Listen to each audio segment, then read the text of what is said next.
and down. Thanks so much. Tom, the floor is yours. Thank you very much, and good morning, everyone. I'm just going to move to share screen, and I want to put this on. Where are we here? From beginning. Okay, good. So yes, so this survey is a survey of employers that the Peel-Halton Workforce Development Group.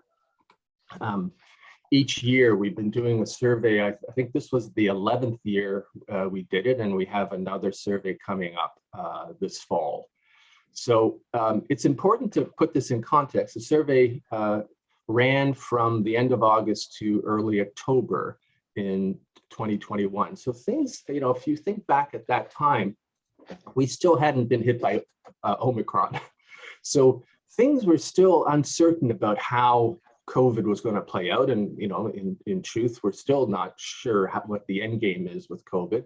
But this was at a time when we were now starting to get back to some form of normalcy, but, you know, we still were hit again in late December with the Omicron wave. But already then, you could already see there were some changes happening in the labor market, and we're going to point out some of those during this presentation.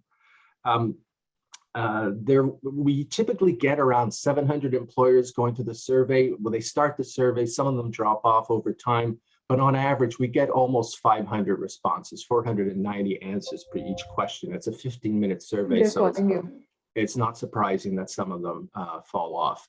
So let me just put this in a context.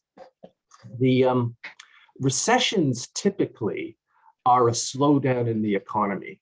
Okay, so we get a sharp drop in employment, and then the employment comes back over time. You know, we had a recession in 2008, and our employment levels didn't come back to the same levels for several years. There's also a sharp drop in spending, and that also slowly recovers over time.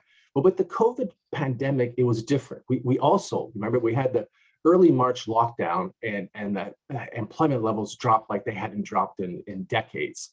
But on the other hand, once the lockdowns were lifted, employment bounces back relatively quickly, as does consumer spending. That big surge really throws off the business cycle because they have to gear up to meet the increased demand. So that's one of the reasons everyone's been talking about labor shortages. Partly it has to do with the speed at which the economy started going back to its almost full level. That being said, we also know something else was happening. When we had the lockdowns, individuals in certain industries, you know, let's say restaurants that were closed, that were full service restaurants that perhaps had a very limited delivery service, they lose their jobs, and the benefits they're getting may not be enough, and they seek out work somewhere else. When those restaurants reopen, that pool of people that normally was available to be hired by them now is working somewhere else, and so they're not there anymore. And so all of a sudden, the restaurants are scrambling to find workers in that category, but that pool has now shrunk. You know, more recently, we've been hearing, and I'll give the example of airports. You know, a lot of people, anyone who's gone close to Toronto Airport will know this. There's been huge lineups and huge delays because of the impact of COVID. Again, what happened here? Well, under COVID, right, air travel dropped substantially. As a result, airlines, you know, laid off staff. But in the travel industry, in the airport industry, we've got a whole web of different types of companies, right? It's not only the pilots and flight attendants, it's the ground crews and the ticket agents, it's the people who prepare the meals that are on board, it's the shops and services within the airport, it's the baggage handlers. You have a whole series of linkages that make everything work. Well, what was experienced in the restaurant industry was multiplied several fold among all these different chains that make up how an airport functions. You take the example of baggage handlers, for example. If 90% of the travel is no longer there, these baggage handlers also don't have work. If they find work, say, in a warehouse, because those skills are relatively transferable, when the airport starts resuming its work, they start saying to themselves, gosh, do I really want to go out on a tarmac at 2 o'clock in the morning to retrieve baggage from a plane? I'm working now indoors. I've got regular hours. So again, just like in the case of the restaurants, now the baggage handlers are, fewer of them are available because now they've been dispersed to a whole bunch of other industries. And in the case of in the airports, you got a lot of these functions are contracted out. There are companies that perform these services, and they often are paying not so well. And the airlines have contracts with them, and they're not going to now all of a sudden issue new contracts where they're going to increase how much they're paying, so the wages can't be raised. All of which is to say, what's happening at Toronto Airport right now can be explained from a labor market point of view, but I also have to tell you, it's happening in so many airports all around the world because everyone's experiencing the same thing. Okay, so those two things about what kind of recession we had, but also the displacement of workers going to other places, explains part of the issue around shortages. So let me get into the survey. So we said that we probed a number of areas. So one of the areas we wanted to ask about was around skills. There were two terms that were being thrown out a lot in the recovery period. One was reskilling, which means workers acquiring new skills. And the other one was upskilling, which is workers have to improve the skills they have. So we asked them about 4 categories of skills. We said, do your current workers need new skills? Do your current workers need to raise the level of their skills? Do job candidates lack the kind of skills that you need? Or do job candidates lack the level of skills that you need? And we asked them to rate it on a scale of, yes, I strongly agree, or I somewhat agree, I neither agree nor disagree, or somewhat. Okay, so the first one on the left, we're looking at worker reskilling. So yes, they need new skills. So around 35%, around a third of employers said, we somewhat agree that our workers need some new skills. And another third say we neither agree nor disagree. In each category of skills, you see kind of more or less the same pattern, that orange line, we somewhat agree. Now, I guess I'll make 2 comments about this. It's not that the strongly agree responses were very high, right? Like we have 13% saying, well, I strongly agree that my new workers need new skills. 20% saying, I strongly agree that we have to increase the level of our current workers. And to me, that's still kind of a high level, where you have 41% saying, we somewhat agree that our current workers need to raise the level of their skills. You've got almost 60% of employers in that category saying, we think our workers need to increase their skill. These workers have been performing those jobs for years. And it's one of the things you have to think about is how during the recession, everyone started talking about how we had to do things differently. There ends up being a bit of a media frenzy of kind of this momentum that's get developed where everybody starts talking about skills.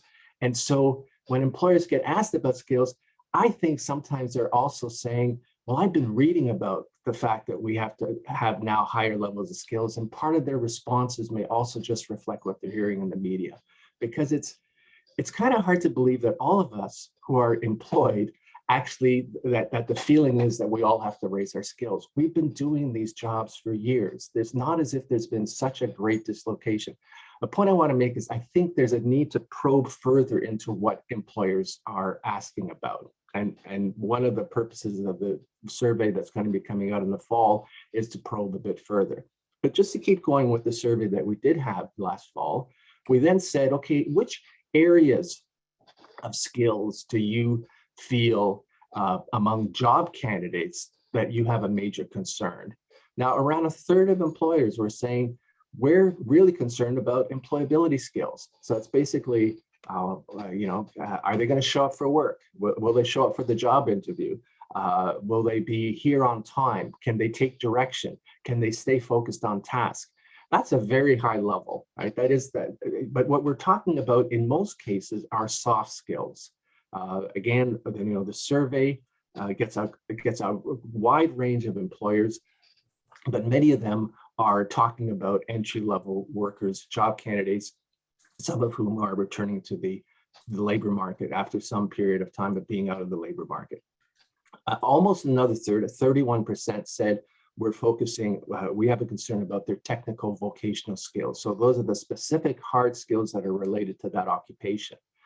And then the other ones are also typically in the realm of soft skills. We have concerns about how well they can work independently, about their leadership skills, adaptability, customer service skills. Now, here's the interesting one. The thing about the pandemic was how many of us had to shift to working remotely or using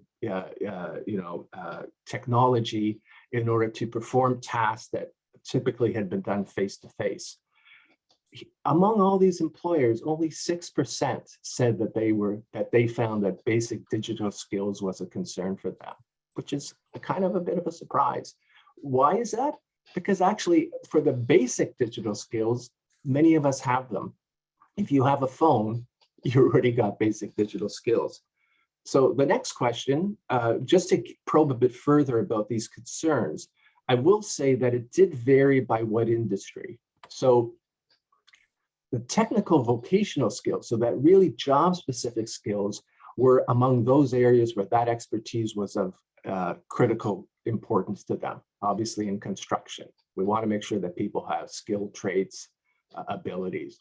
Professional, scientific, and technical services. Here we're talking about firms like engineering firms and law firms and accounting firms. So there's a level of expertise that is required in those categories. Healthcare and social assistance put a greater premium on technical and vocational skills. And then other services are things like even hairdressers and car mechanics.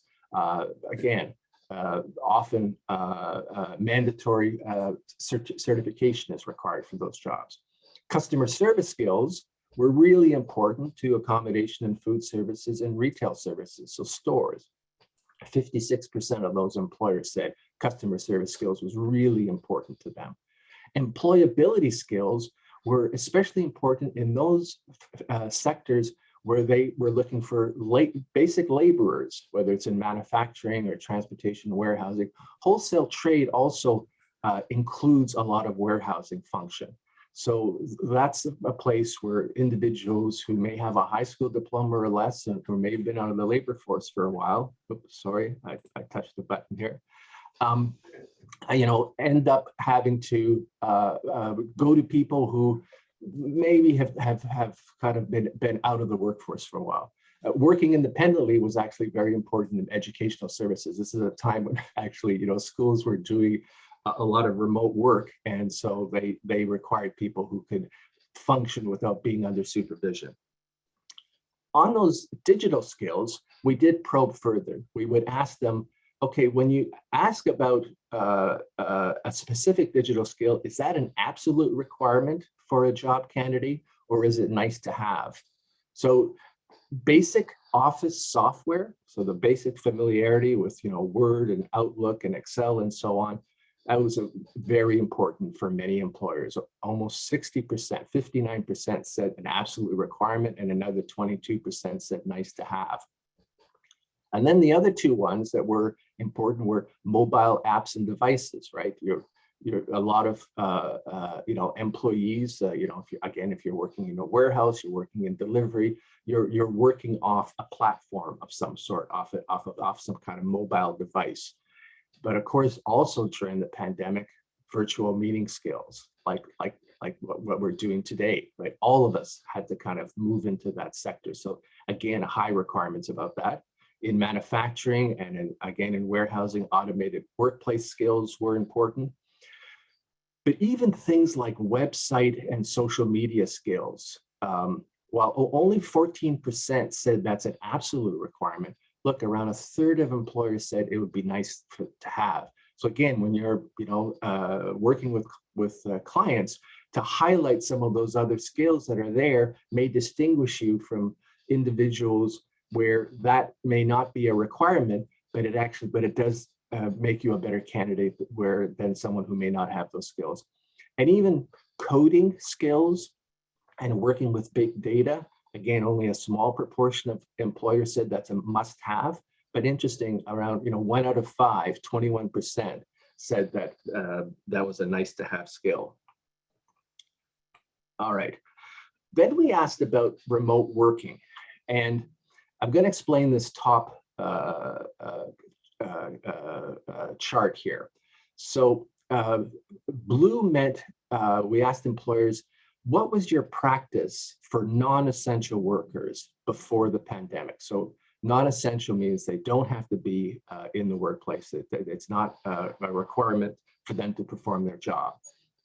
So before is blue, during COVID is orange, and we asked them to predict after COVID what they thought the practice would be, and that's green.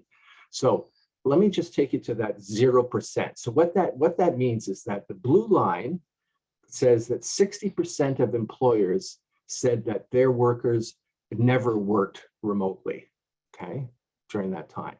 During COVID, only under 30% said that their employers never worked remotely. And the green line says that after COVID, it's never going to return to where the blue line was before. It's actually, it's almost half. So I showed you what the breakdown was for each 10 percentile, and that's kind of hard to read. So the bottom chart kind of collapses it into 3 categories. So the 3 categories are the working from home 0 to 20% of the time. So again, before COVID, over 90% of employers said our employees only work from home 0 to 20% of the time. Look at how that drops, not only for COVID, but what they feel after COVID. It's actually very few feel that there's going to be very little, there are going to be few workers who are working only a short period of time from home. The big change is going to be in the middle category, is that a larger portion of them are going to be working from home half the time. Okay, so like this kind of hybrid mix of work is something now that is much more expected over the longer period of time. One of the reasons for that, and this is not from our survey, but it's another study that I saw about that was tracking practices in the United States. And I've got to say there's a lot of similarity with what's happening in the United States around remote work and what's happening in Canada. And the question was, what are you doing if you're not commuting, if you're staying at home? How are you using that time that you've saved? Okay, so around a third of employees, 35% say, I'm actually spending that time working. So you got to recognize how that makes employers feel. They say, wow, instead of commuting, they're using a third of that time and they're working. So that's why employers are feeling, you know what, remote work isn't so bad because we're actually getting more work out of our employees. But from the employee perspective, the other 2/3 of that time, what are they doing? They're spending time on childcare. They're spending time on indoor leisure. They're working on a second job. They're doing home improvement and chores. They're going out and exercising. So all that time that we would have been commuting, you're doing something else. So it's kind of a win-win for both groups. We have asked employers about what concerns they have about remote work, and the things they worry about are, we don't know if we can inculcate a strong sense of team spirit. We think probably collaborative work is not as strong. عليكم السلام. كيفك حبيبتي؟ شو أخبارك؟ And we're having a hard time onboarding new workers, if we're doing it remotely. Those are the kinds of concerns that they're less worried about productivity because they see the work is getting done. What they are worried about is the cohesiveness of the company.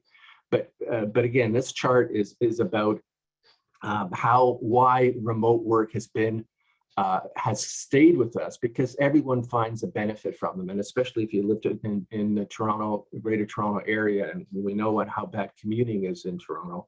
That commuting time that's saved is really important. Okay, the last slide I'm just going to mention is, I thought because of the audience we have today, is that I would at least show what happened with unemployment rates before, during, and after the pandemic, broken down by different categories of period of immigration. Okay, so so these are unemployment rates, and they're called 3-month moving averages because it's a smaller sample size. So they take a 3-month figure and average it. Okay, so like so the figure in May is an average of March, April, and May. Okay, and the 4 lines are, the blue line shows newcomers, immigrants who have been in Canada for less than 5 years. The green line is immigrants who have been in Canada 5 to 10 years. The red line are immigrants who have been in Canada 10 years or more. And the black line are people who are born in Canada. And the basic story, if you look at the, January 2019, so this is a year before Omicron, you see that it's the newcomers, of course, whose unemployment rate is higher. And for the other categories, it's fairly close. And certainly immigrants who have been in Canada for over 10 years and Canadian born, they actually almost have the same unemployment rates. It's one or the other is higher at various times, but they're relatively close. When a recession hits, it really spreads out, right? In particular, the newcomers, you could see in July 2020, their unemployment rate reached close to 18%. And those who've been in Canada 5 to 10 years was higher, like it really spreads out. Then, okay, now you look at that and you say, wow, look at how that figure dropped of newcomers. That actually went below almost everybody. The reason is that there are no newcomers coming. It's those newcomers who were first coming to Canada who have the highest unemployment rate. Well, once we weren't letting people into the country, now some of those newcomers are already graduating into the 5 to 10 year period. Like after 6 months, a portion of them are now here 5 or 10 years. And the ones who have been here for a while, because they've been here longer, even though it's less than 5 years, they're starting to find work, even in those. So it was a really bizarre statistical anomaly that the newcomer rate dropped, but it's because we didn't get any newcomers. But then if you go out to May 2022, you look at the figures and you can see they're almost exactly the same it was like in January 2019. It's kind of same proportion. And even, what's interesting is that even immigrants who have been here over 10 years, they had the lowest unemployment rate, even lower than those of Canadian born. But that's just it. So the really important statistic is the newcomers. They're the ones who have the highest unemployment rates, and because of their lack of Canadian work experience is a big challenge. So just to, I guess if there's 3 points I wanted to make today was, I think there's much more we have to analyze about what employers mean when they say skills. I think we have to distinguish between soft skills and hard skills, and also really probe whether employers are reflecting what they're hearing in the media, or whether they can actually be much more, give better definition to what they mean by skills. The labor shortage emerged because people were reconsidering their career options, and because how certain industries were disrupted by lockdowns and people moved into other careers. And I have to say, this working from home phenomena definitely looks like it's here to stay, right? I think, we all of a sudden COVID has put us on a completely different trajectory when it comes to working from home. So there, I'm gonna stop there, and I know we have other presentations, so we'll have a chance to answer some questions. But thank you. Thank you so much, Tom. And I think you provided a real nuanced look at some of the data there, and really helpful to hear from the employer perspectives and how that might be considered for the work on the ground. So I'm going to turn, if there are any questions for Tom, feel free to put them in the chat box. And maybe we'll group the questions at the end, if that's okay. Unless someone has a burning question right now, we'll move on to the next presenters. Okay, great. So feel free to use the chat box as well. And Tom will be here to answer questions at the end. All right, so I'm going to introduce some different representatives from the Center for Skills Development. So I'll start with Alice Maroti.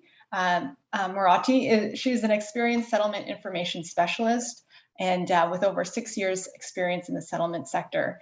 She's been working with newcomers with diverse backgrounds to help make their settlement journey in Canada a successful one. And currently she's co-chair for the Peel-Halton Information Awareness and Orientation Partnership and the Community Connections Partnership. So she's very a great leader within those tables. Next, I'm going to introduce Nadine Yacoub. She's an experienced settlement information specialist, and she has over 15 years of experience working with newcomers to Canada. And Nadine's started at Centre for Skills Development in 2012 as an employment specialist, evolved to a newcomer employment specialist, and has joined the settlement team as a settlement information specialist. So we'll hear more about that. And I'm going to introduce Gis Karuvila, who's a career development practitioner with over 10 years of experience in the post-secondary education sector and 3 years in the employment services sector. And Gis is working towards her CDP certification from Conestoga and is a certified adult educator and soft skills trainer. So over to Centre for Skills for some really great insights about how they're working internally to make more linkages between settlement and employment. Thanks so much. Thank you, Jessica. Thank you for that introduction. So I don't have to do any more introductions of my colleagues. Thank you very much. So welcome everyone. Tom, it was a great presentation and many things that you mentioned in your presentation. These are things that we have taken into consideration to make a stronger collaboration between employment services and settlement services. So based on your stats and your numbers, apparently shows that we are on the right track. So thank you for that great presentation and statistics and numbers. So we're going to be talking about today about bridging, how at Centre for Skills we have been bridging and integrating settlement and employment services, how we've been bridging that gap that many organizations have between settlement and employment, and how we make it work. At Centre for Skills, we have been working for many years with a great collaboration with both departments, because we think employment and settlement are the first things that newcomers have in mind when they want to settle in Canada, and it's finding a job and how do I do, what do I need, and resources to settle successfully in the country. So we have come up with ways to, in collaboration, work together to better benefit our clients.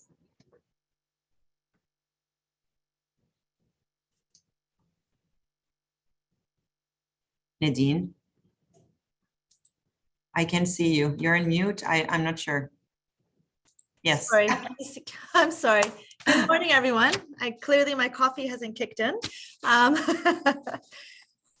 We will be providing you with an overview of Centre for Skills programs and services, discussing the importance of collaboration between the settlement team and employment, discussing the gaps and challenges when trying to integrate both departments.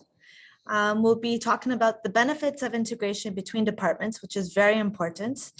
Funding and administrative responsibilities across both departments. And at the end, we're going to have time for questions and answers.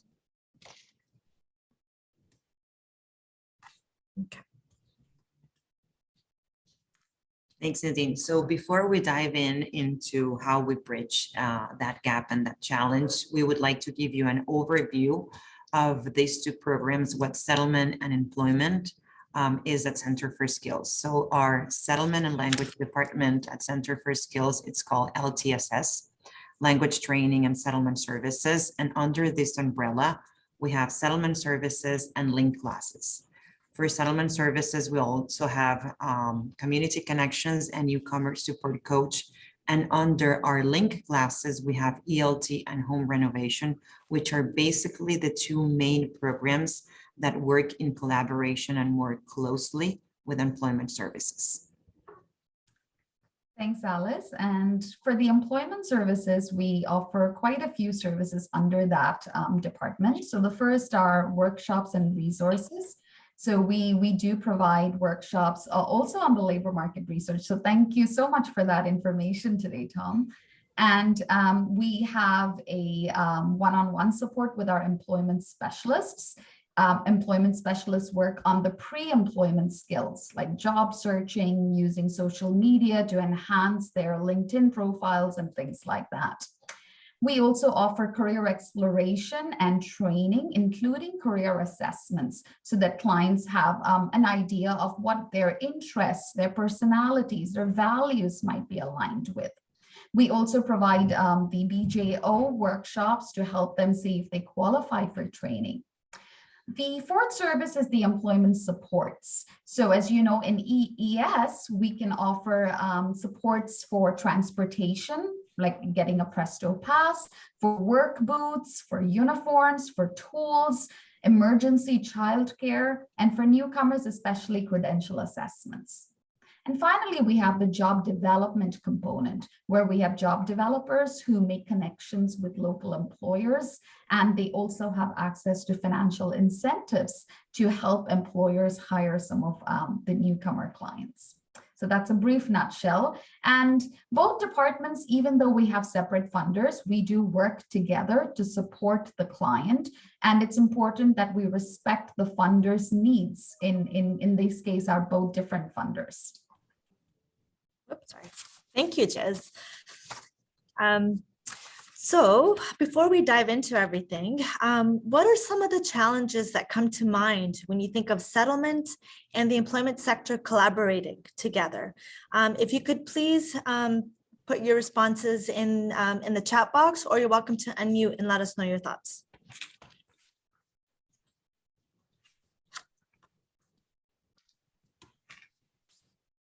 I see that. Gurpreet. Yeah. Good morning, everyone. Good morning.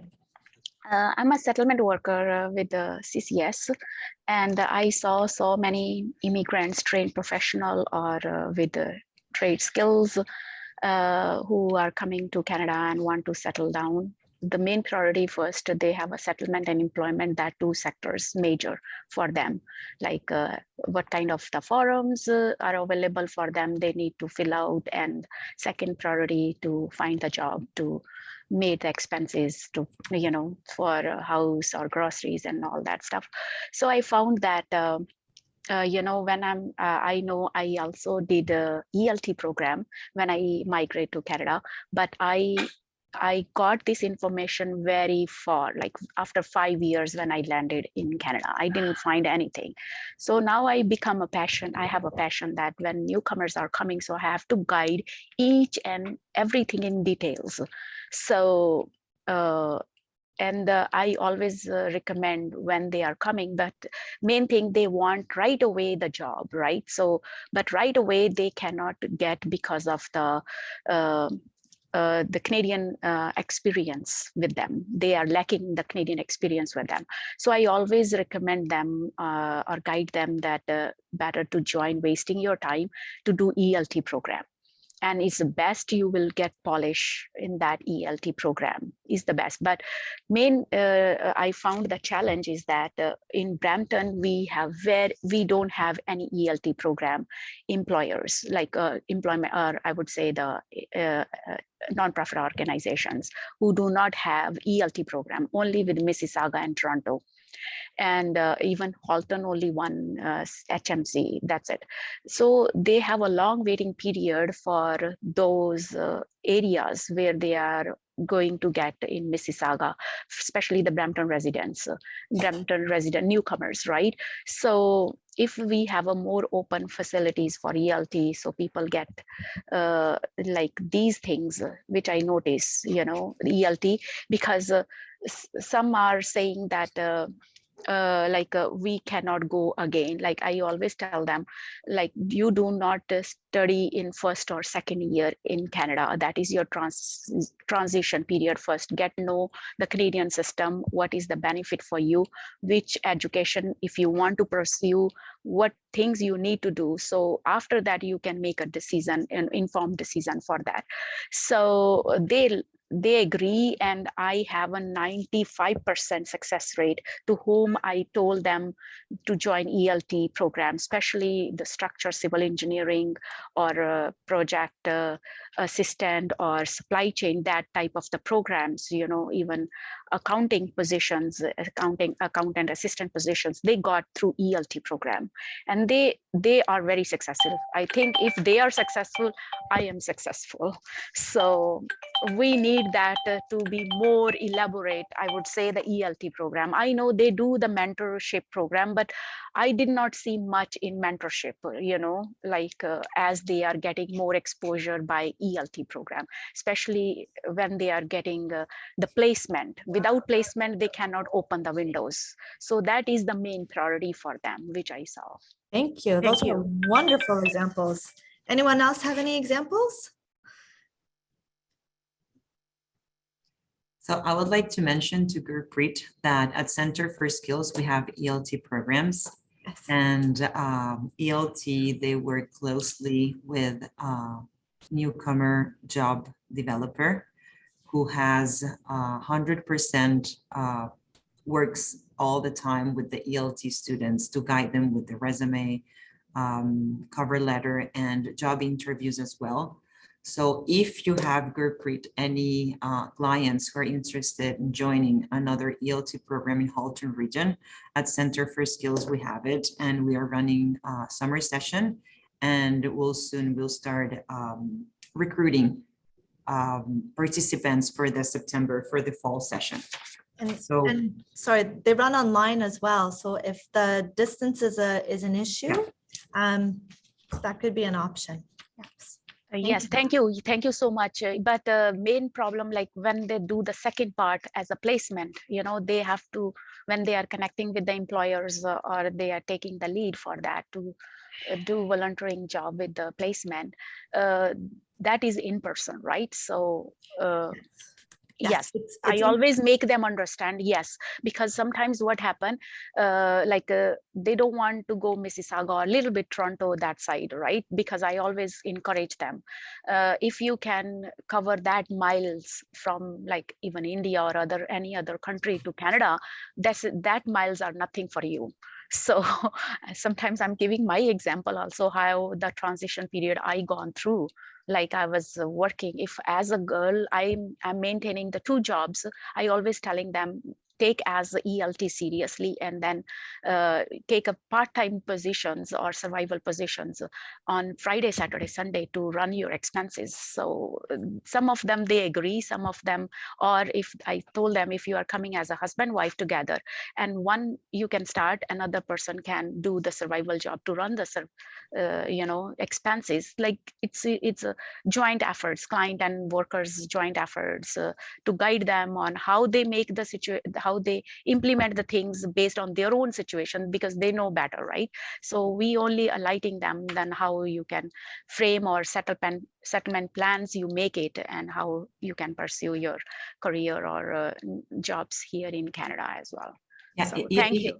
And thank you, Liz, Gurpreet. thank you. If you can share email Yes. with me, that will be great help. So now, we are working 3 days from office and 2 days from home. Mostly the clients prefer to get appointment on the line online. So so it is more convenient for me to take more time. Even I don't care about my lunch break or something, like when I have to assist them. Yes.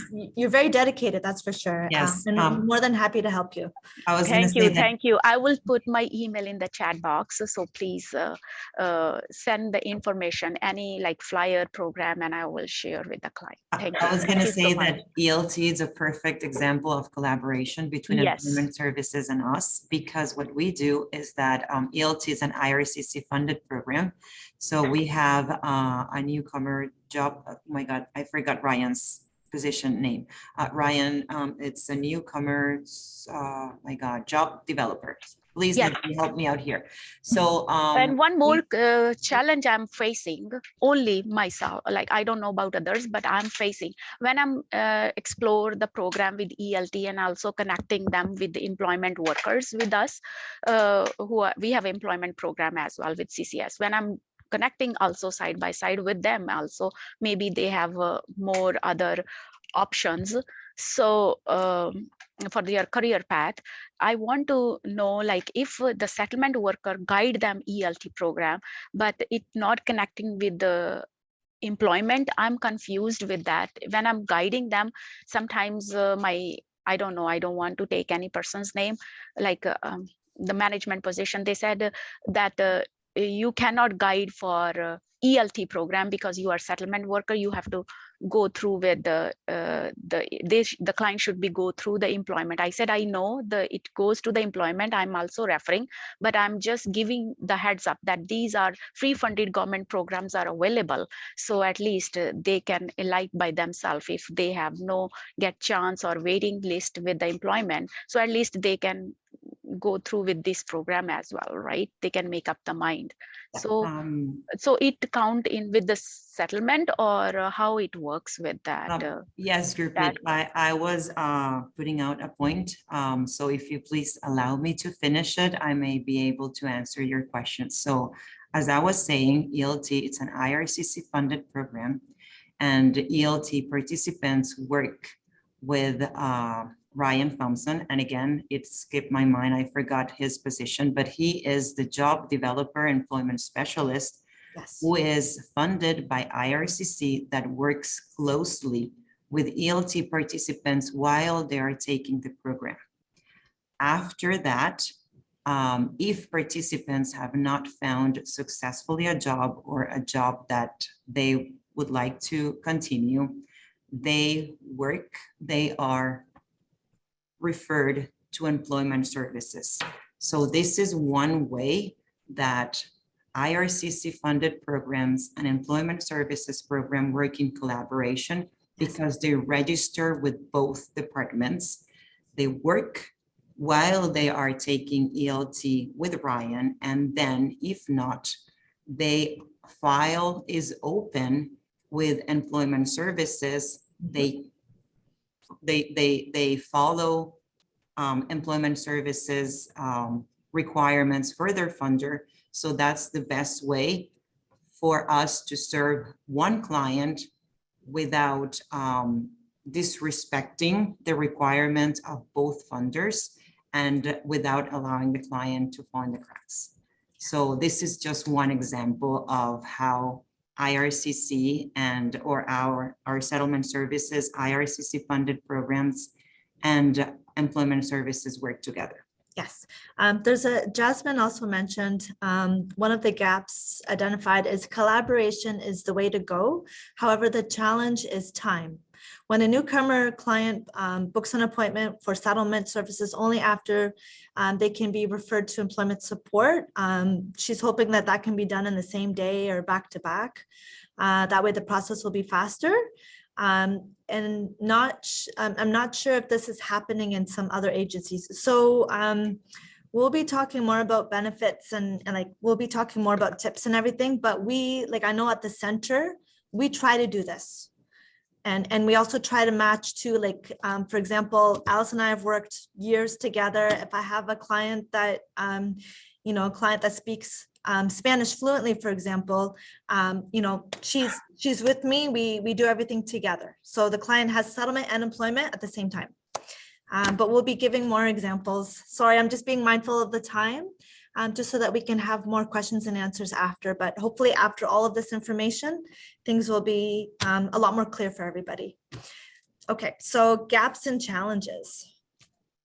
So I think Alice mentioned the IRCC funds the settlement. So as you all know, employment is funded by the Ministry of Labor, Training and Skills Development.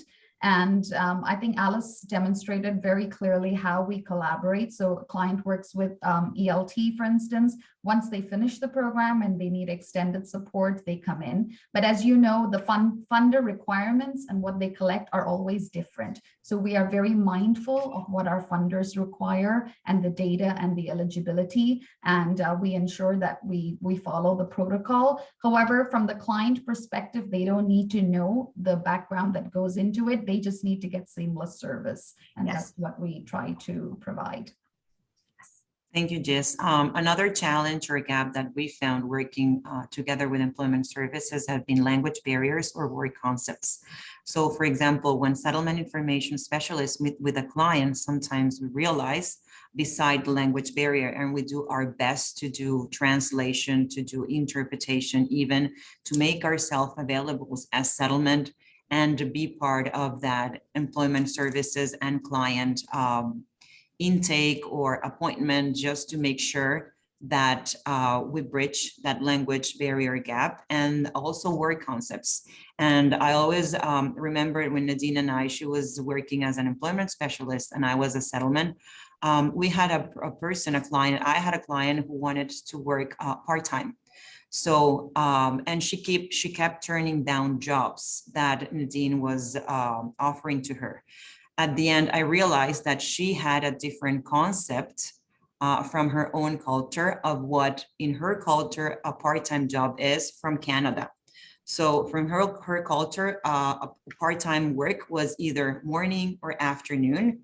And I had to explain in collaboration with Nadine, so that's another collaboration between settlement and employment, that in Canada, part-time means something different, 2 hours one day, 3 hours the next day, as long as you don't go over 20 hours. So this is another example of, again, different requirements, different jobs, and different ways to approach a client, but again, collaboration with both departments. Yes, thank you, Alice. Transportation, as mentioned earlier, is another really big challenge. Many of our clientele don't have a driver's license, don't know how to take the transit, or don't even have the funds to do so. And I know through settlement we have limited transportation supports based on IRCC requirements.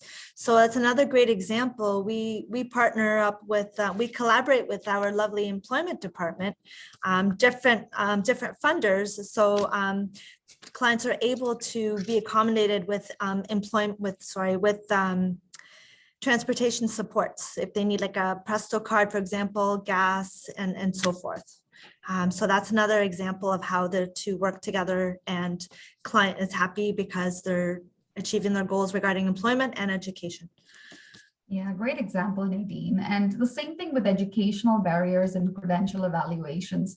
So not all newcomers may have had their credentials evaluated. So this is again where if the client is eligible under both funders, settlement may refer them to employment services, and we can provide the supports for them to get their credentials evaluated. So that barrier can then be overcome.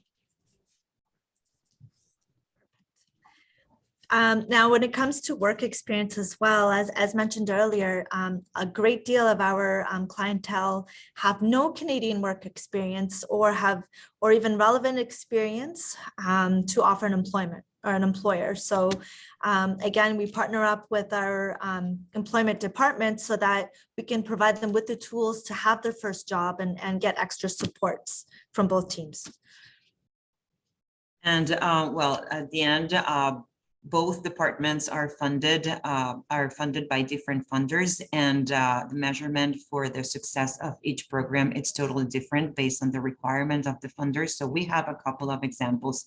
Let's say employment services put together many workshops and events online and in person to register, and then we added to that registration link, for example, their immigration status.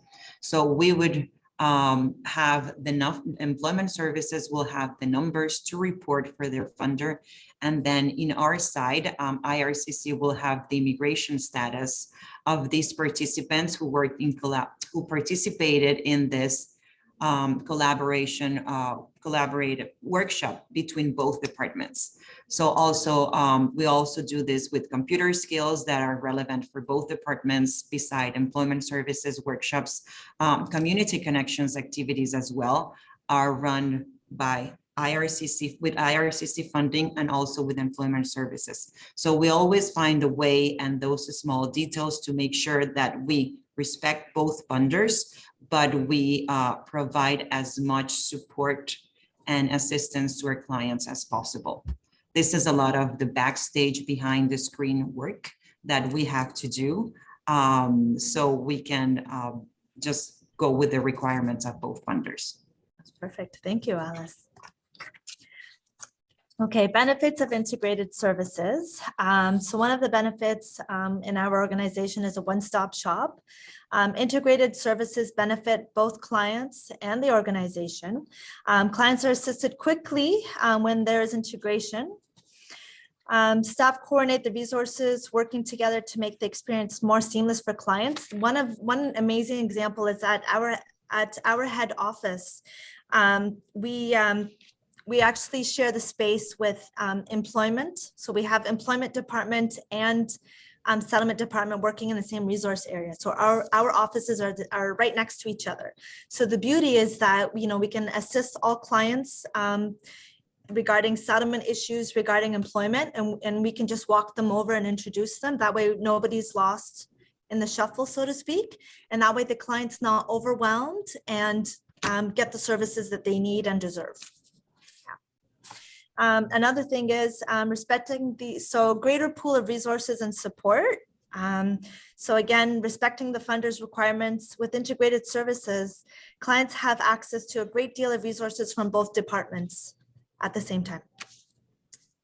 Absolutely. Yeah. And I would say the third benefit is, you know, it helps the organization achieve targets.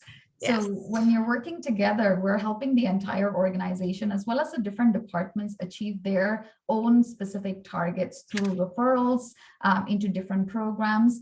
But the added benefit is we're also helping the client, you know, settle faster, right? Because I think someone mentioned the time as a big delay. With both groups working together, it makes the client's experience to settle and find work faster. Yes. Probably the final benefit is, you know, the greater transparency through a shared database. So we have one database that all departments use. So which means if a case note is made by Nadine, I can see that right away when I'm working with that client. And if I've made a case note, Nadine, for instance, can view that very quickly, and we can get a clear picture of where that client is and what services they've received. Absolutely. Thank you, Jiz. Thank you, ladies. So to wrap up, we're going to be explaining a little bit of our administrative and reporting responsibilities, because as we've been mentioning throughout the conversation, it's very important for us to follow both funders' requirements without being in a situation that it shows that we might be double dipping. So the whole point is to benefit the client, and we have a very clear separation of the requirements of both departments, but at the end, our goal is always to better serve our clients. So for settlement, we have our settlement intake and registration form with all the relevant information for IRCC reporting. And same thing for employment. We have our EO registration form that captures all the information we need for our funder. And for IRCC programs, we all know that it's important to have their UCI number and reportable clients, which are convention refugees and permanent residents. And then for employment, we need the social insurance number. And of course, for the immigration status, it's similar. They can be a Canadian citizen, a permanent resident, again, or a convention refugee. In our case, for IRCC funded programs, we do our needs assessments and information and orientation based on all the questions that need to be reported in iCare. Absolutely. And in employment as well, we do our intake or needs assessment to see how we can best support that client.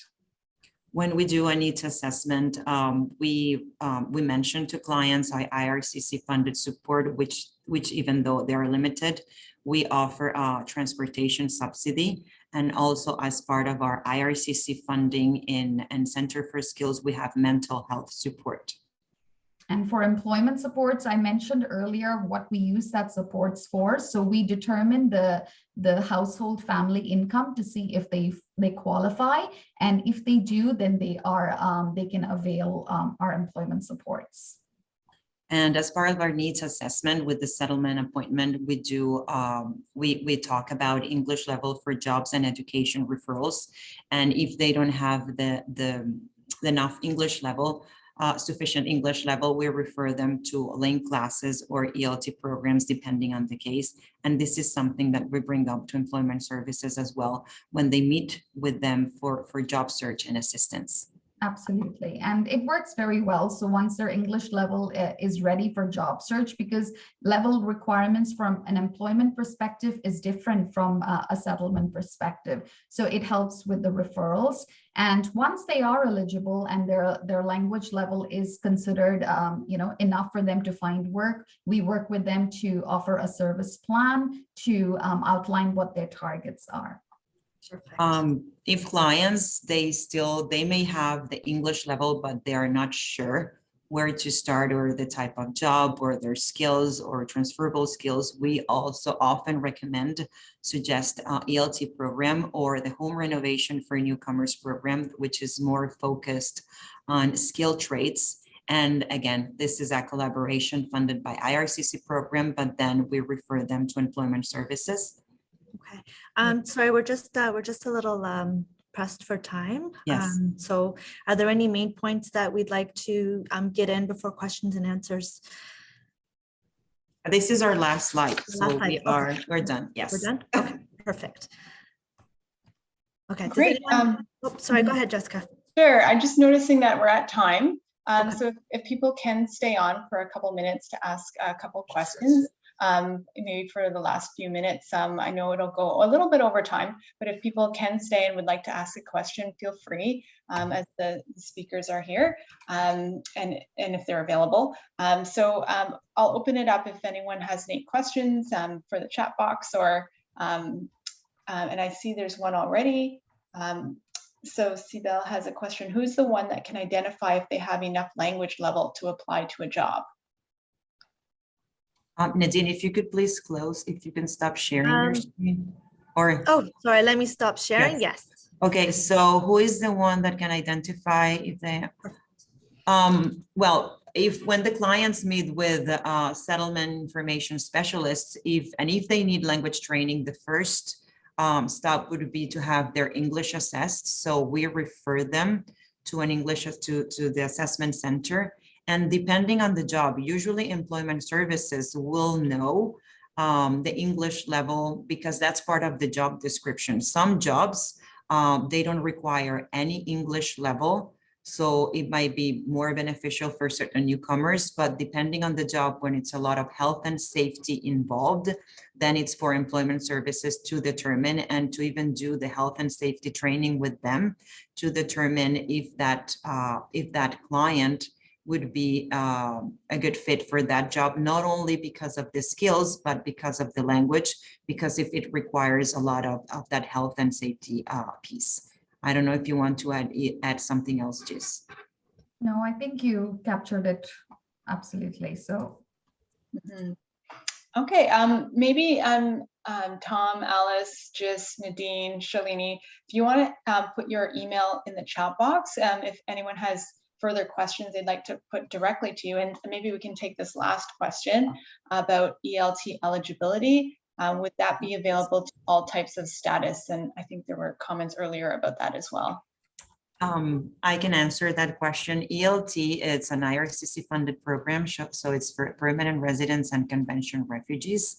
And the client needs to have an English level of minimum of 5. Perfect. Okay. Yes. Well, I just want to take the chance to thank our presenters. I know we had lots of valuable discussion as well through the session. So thank you so much. And really kudos to all the integration work that's going on at Center for Skills and all the wonderful connections with employers and really gathering their perspectives from Tom's presentation. And thank you, Shalini, for all the support in that area as well. So we have the recording that we'll share with the registrants for people to listen to. And we have a survey as well. So if you have a moment to provide feedback, that would be really valuable as well. So I just want to thank everyone for joining again. Hope you have a wonderful summer morning, what's left of the morning, and a great rest of the day. Thanks again for joining. Thank you. Thank you for having us. Thank you very much. Thank you. Thank you. Take care. Bye. Bye. Bye. Thank you and bye-bye. Bye. Thank you. Have a nice summer.